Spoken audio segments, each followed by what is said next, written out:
News hit the other day, exciting fans from around the world on the British TV show Doctor Who, that Russell T Davies was returning. Returning. Almost, this is actually unheard of because you never had a producer ever coming back and returning to be the head of the show. Not in the entire almost 50 years history of Doctor Who.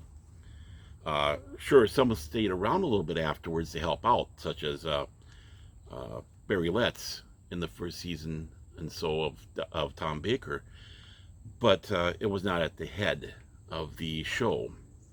And of course, you had those that rose up through the ranks from one position to another to become the longest producers, such as John Nathan Turner, whom a lot of people like to despise for many reasons.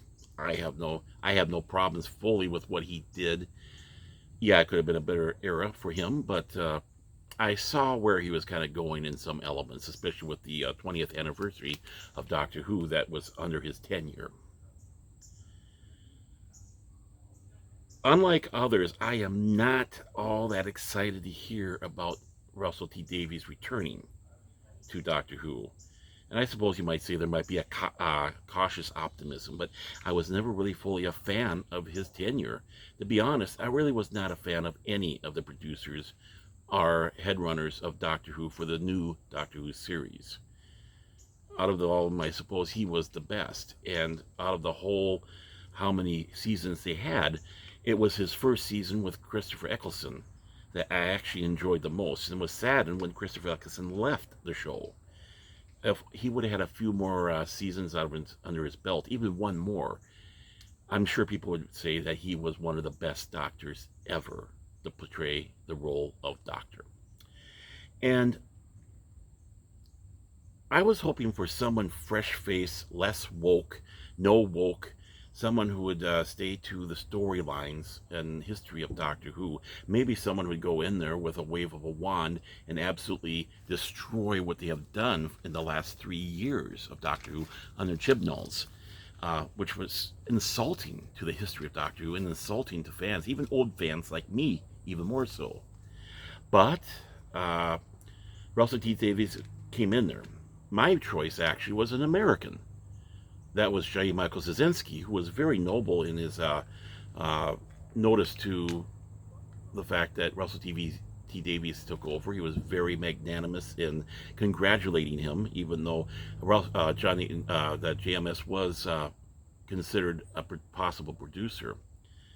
And he's the only American I would ever have seen doing that job because I know he knows what Doctor Who's all about. He loves the show. He loves British television. He loves Blake Sevens.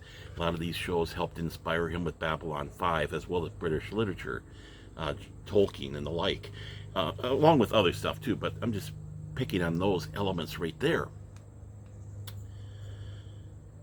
I was not impressed with Russell Davies because he was too, what you'd say, let's bring in modern day stuff as a wink and a nod, such as you're 2 million years in the future, the Earth is going to be engulfed in the sun. And he goes, we moved the continents back to their classic position. And they have a jukebox. He says, oh, this is an iPod. And how would you know about that stuff 2 million years in the future? Our world today would be unknown at that time. Uh, what was the classic? How do you know that other eras that rose up were not even more classical than the world that we have? That's a main minor point. And he did go in some wokeness, whether people like it or not. He is a bit of a woke person.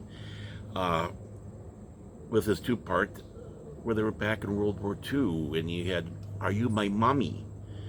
And literally throughout the entire 2 episodes, every single male seemed to be a homosexual. Now, I have no problems with the fact that there's homosexuals, or even if you had a little element there, obviously with Captain Jack being, wanting to have sex with just about anything in the galaxy. Fine, and Danny, that's fine, fun, and the one head of the British being homosexual, but every male you seem to run into in that story was homosexual. Why?